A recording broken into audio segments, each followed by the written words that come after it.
Welcome back to KP's Kingdom, Cooking with KP. Today I'm going to show you how I make this really beautiful creamy chicken korma. Alright, let's get on with it. First thing we need is a quarter cup of unsalted cashews and around about 1 teaspoon of sesame seeds. I'll put that straight into a little blender. I'm just going to grind that up into a nice fine crumb.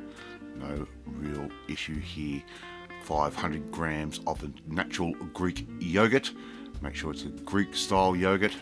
Works perfectly. This is going to make our marinade, and that yogurt is going to tenderize our meat.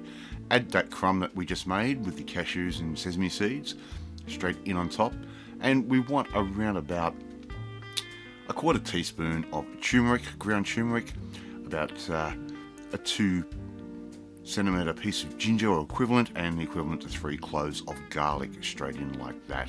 We're going to mix that through, mix that very, very well.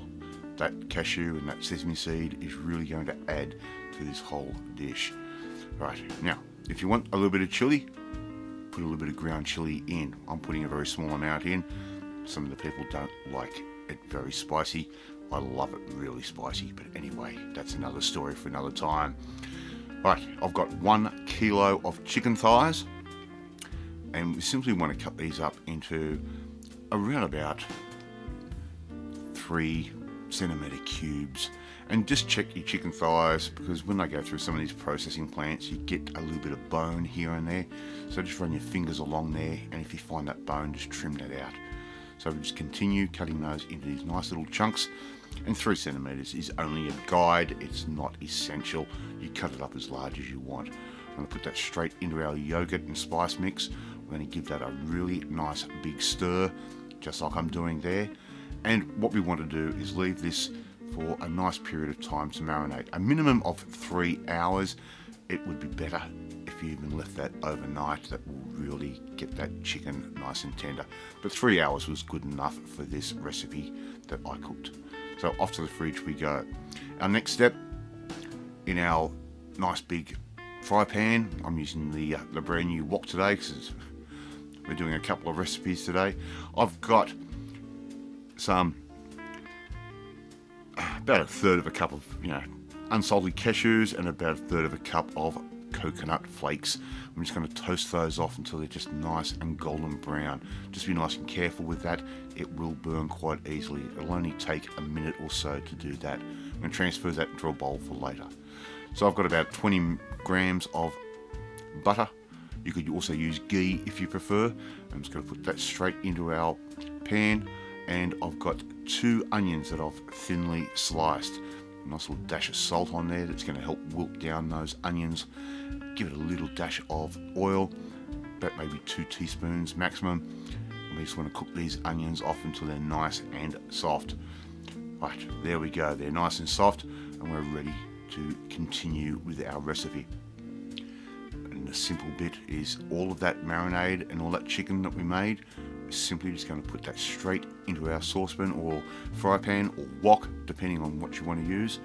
Make sure you get that onion mixed through with all of that meat and all of that beautiful marinade. Nice and simple, this, isn't it? Okay, so 1 cinnamon stick, and in here I'm putting a 4 cardamom pods. I'm also putting in about a quarter teaspoon of clove powder, and you could use some cumin seeds if you want. You'd normally use some black cumin seeds. I'm just using some ground cumin, simple as that. And put the lid on and let that start coming up to a nice temperature. Look at that, we've got a bit of steam happening now. We're starting to cook, and we're just going to give that a nice stir.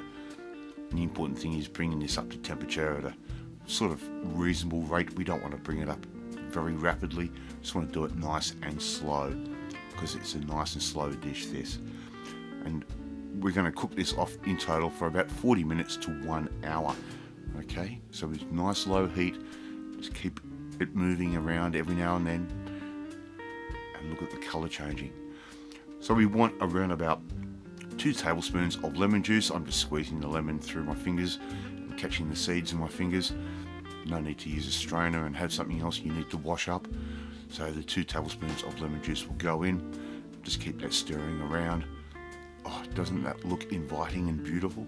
And if you haven't had chicken korma before, you don't know what you're missing. It's a beautiful Indian dish that is perfect for the whole family, and even the kids will eat it. Okay, let's plate it up.